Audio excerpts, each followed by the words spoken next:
The late, great 4th. These days, the 4th of July seems more whimper than bang. I can remember a time when the 4th wasn't a day, but a season, a progressive explosion, starting in June, peaking on July 4th, and fading out near August. Most guys didn't even recover from their injuries until Halloween. Eyebrows finished growing back in about Christmas. Some of them never did. It was as though we had been born with a secret message recorded in our genes.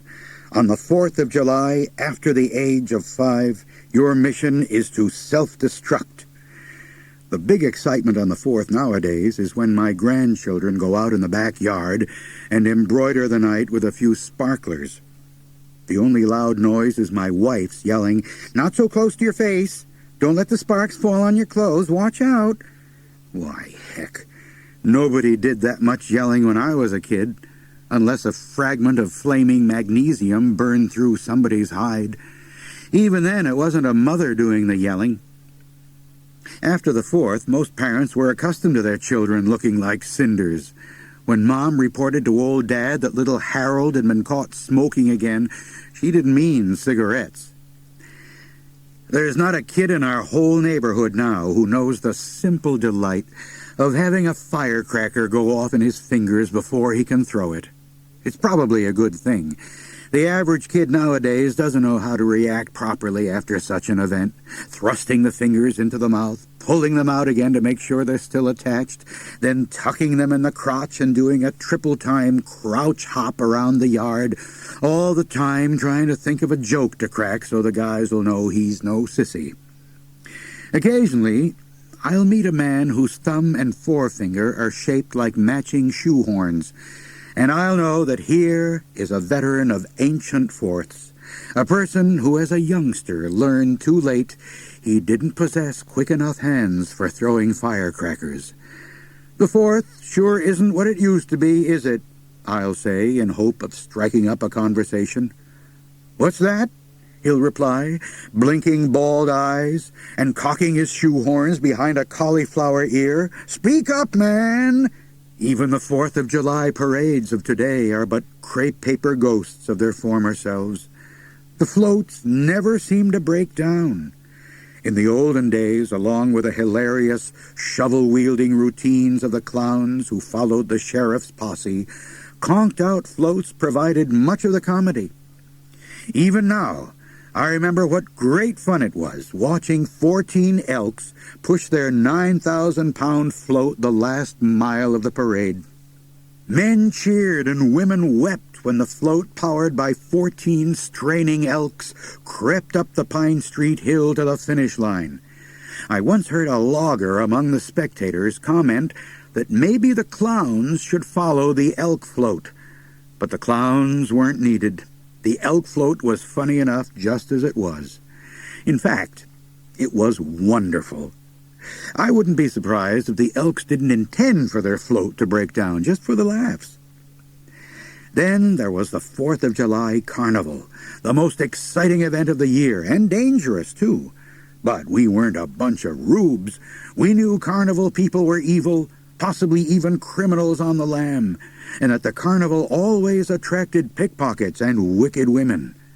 My pocket went unpicked, but probably only because I kept my hand in it, clutching my sweaty dimes and quarters.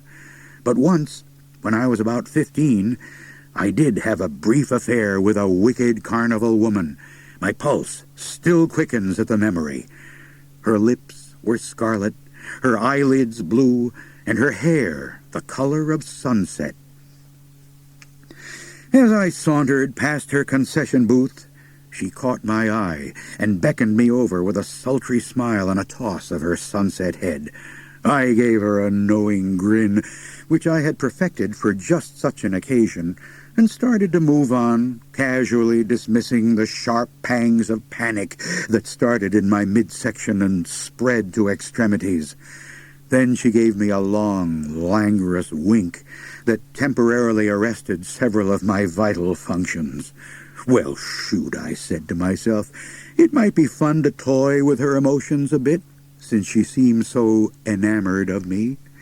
I sauntered over and bought a set of darts to throw at her balloon board. Immediately after I had blown my last dime on the darts, she suddenly realized that I had merely been dallying with her. She broke off our relationship on the spot and turned her attention to a gullible kid passing by, her wink stopping him like an ice pick through the heart. I laughed throatily, tossed my jacket over my shoulder, and sauntered off, secure in the knowledge that I had also perfected my sauntering. Much older and wiser now, I am fairly certain that the goal of the carnival people was to extract every last cent from every last simple soul to fall under their spell. There were even little machines designed like drag lines, with which, for a penny, you could attempt to grab a wonderful prize with the jaws at the end of the line. I blew nearly a buck, trying to fish out a beautiful silver and gold harmonica, and ended up with a crummy paper mustache. Somehow the jaws never seemed quite strong enough to grasp the harmonica. You'd think the carnival people would have realized that and corrected it. One of my worst experiences at a 4th of July carnival resulted from bumping into my former girlfriend, Olga Bone Marrow. Olga had recently terminated our romance in the bud, claiming I didn't know how to treat girls with proper respect. That was ridiculous. She simply wasn't accustomed to my suave and debonair manners. "Hey, Bone Marrow," I said, "how about riding the octopus with me?" "Nah," she said, "the octopus makes me throw up." "It doesn't either," I said. "Nothing makes you throw up." "It does too. Sometimes you make me throw up." "I'll pay for your ride." "Okay." "But the octopus still makes me throw up." "Yeah, right." The octopus really did make Olga throw up. What we called the octopus had 8 long steel arms that spun around and swooped up and down. On the end of each arm was a wire basket to hold the riders so they couldn't fall out or escape. At certain points during the swooping and whirling, the basket would spin madly. After the first of these spins, Olga said, "I'm going to be sick." I stared in swirling horror as her rosy complexion changed first to chalk white and then to a pale but ominous green. So there I was, trapped in a spinning basket 50 feet in the air with a person about to throw up. I yelled at the octopus operator, "Stop the octopus, stop! There's a person here about to be sick." The operator, obviously a criminal on the lam, responded with an evil laugh and threw the machine into high gear. Taking one quick last look at Olga's green ballooning cheeks and bulging eyes, I hurled myself to the floor of the basket. But for the lucky combination of a weak stomach, moderately good reflexes, and a working knowledge of centrifugal force, I'd have been a goner. At every violent spin of the basket, Olga threw up. Crouched on the floor and peering out like a caged animal through the wire mesh, I could see the people on the ground fleeing madly away from the octopus in all directions, attempting to escape the carnival version of acid rain. Once out of Olga's range, they turned and tried to make out the identity of the persons in the offending basket. It was embarrassing. Besides feeling faintly green myself, I particularly dreaded being recognized when Olga and I emerged from the cage after the ride. "So long, suave and debonair." "I told you the octopus makes me sick," Olga said afterward. I attempted to comfort her. "Boy, that's an understatement if I ever heard one. I feel better now, though. In fact, I think you should buy us each a hot dog." "I'll buy you one," I said. "As for myself, I've kind of lost my appetite. Like for about 9 years." "In that case, I guess I'll forgive you," she said, "but only if you take off that stupid paper mustache." When we were 12 years old, Pee Wee Thompson, Rhett Sweeney, and I didn't waste any money on the octopus, the sword swallower, or the tattooed man. We did treat ourselves to a couple of hot dogs each for the sake of tradition, but then headed right for the tent, featuring the beautiful wicked lady who purportedly danced around on the stage with all her clothes off. If there was anything we felt a compelling need to see at that time in our lives, it was a beautiful dancing woman with all her clothes off. We didn't even care if she danced. She could just stand there and chew gum, as long as she did it with her clothes off.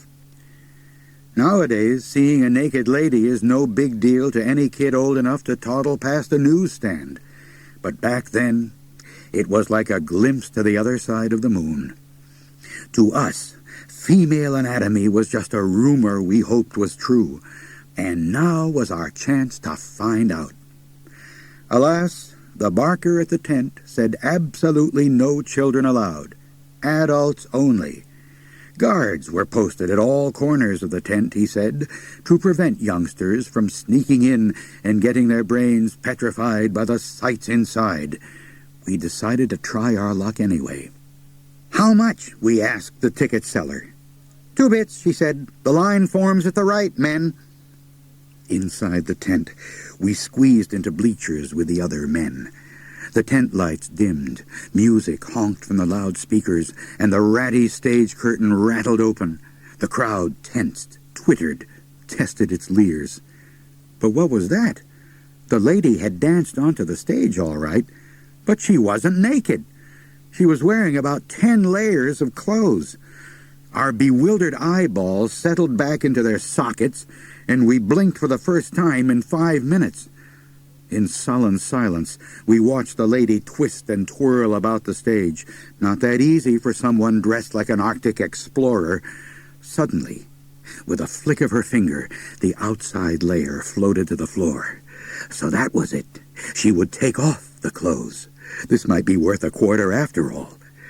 Then the lady stopped dancing, the tent lights came up, and the barker and several of his henchmen worked their way through the audience, collecting quarters for the second act.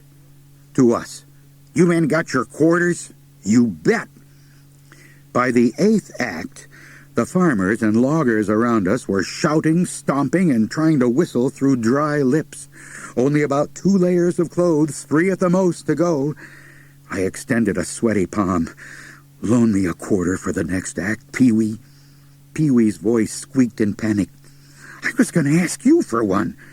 "I ain't got none neither," Wretch croaked. The barker loomed in front of us. "Let's have them quarters, men." Wrenching our eyes away from the stage, we tried to plead with him, to beg.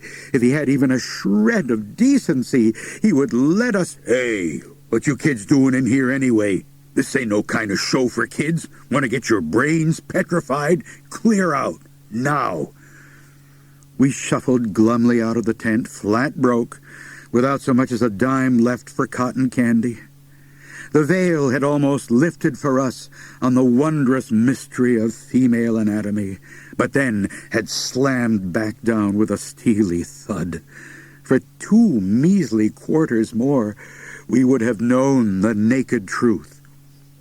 "Whose idea was it we buy them hot dogs?" Wretch growled.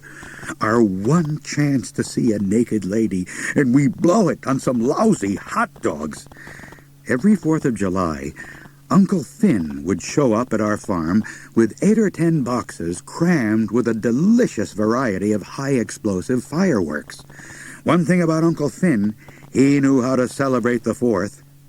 "How can he afford all those expensive fireworks?" my mother asked one memorable 4th. "Maybe he's given up drinking." "It's possible," my stepfather Hank replied. "I read just the other day hell had frozen over." Several dozen of our relatives and friends showed up to watch Uncle Finn's fireworks. A gargantuan picnic supper was spread on tables and blankets across our lawn, and everybody sat there and ate and watched Finn ignite his arsenal on the driveway, the rockets arcing up and bursting into fiery blossoms over the hayfield. Part of my uncle's showmanship consisted of assuming an air of great gravity as he lit each fuse and then dashed madly back behind the picnickers, partly out of caution, but mostly to savor better the cries of, "Ooh, look at that one!" This maneuver also gave him the opportunity to sneak another quick swig from his hip flask. Uncle Finn's degree of intoxication thus paralleled the increasing size of the rockets. As my stepfather observed, watching the alcohol-breathed Finn wildly stab a glowing punk at a rocket fuse, one never knew which was going to be shot off, the rocket, Finn, or both. At the culmination of the fireworks extravaganza, Uncle Finn staggered forth with a rocket that looked as if it could bring down a B-29. It was a squat, ugly green projectile armed with multiple warheads, 3 in all, each only slightly smaller than a tennis ball. "Oh my," spectators cried. "Good heavens!" Uncle Finn proudly placed the monster on the old picnic table he used for a launching pad. In his usual fashion, at this stage of the game, he grappled with the rocket for several breathless seconds in his efforts to get the glowing punk in contact with the fuse. At last succeeding, he turned, bowed to the applauding spectators, and said, "Ta-ta!"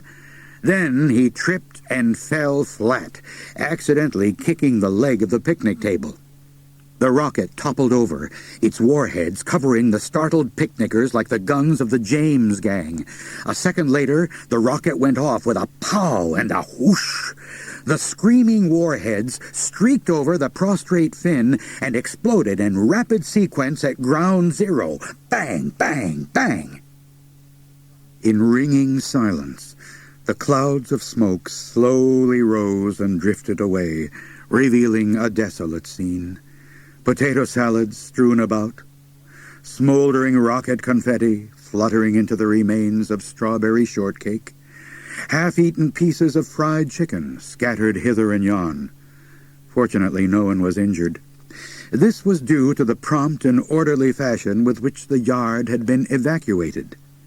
The orderliness perhaps did not amount to all that much, and probably should be dismissed as inconsequential.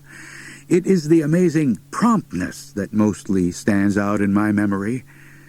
I am still moved by the image of so many family, friends, and relatives rising as a single unit and flying for cover like a glob of humanity fired from a giant slingshot, pre-stretched and hung on a hair trigger.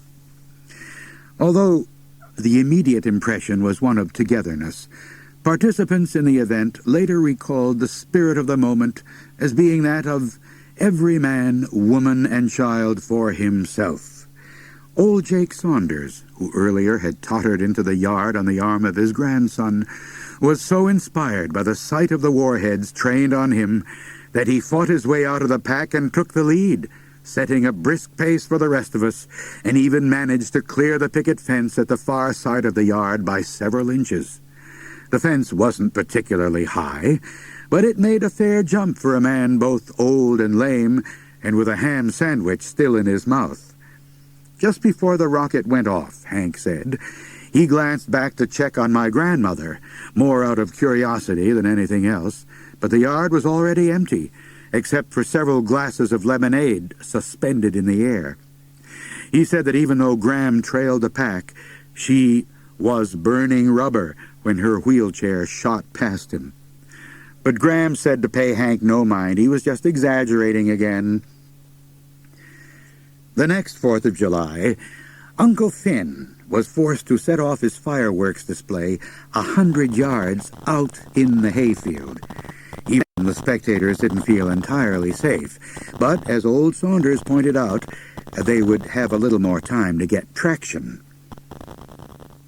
Those late great 4ths are gone forever, leaving me only with the memories, not to mention a dozen scars, bald eyes, and a slight numbness in my fingers from discovering too late I didn't possess the reflexes for the throwing of firecrackers. It's probably just as well. I even yelled at my grandchildren last 4th of July, "Be careful with those sparklers. Don't hold them so close to your face. Watch out.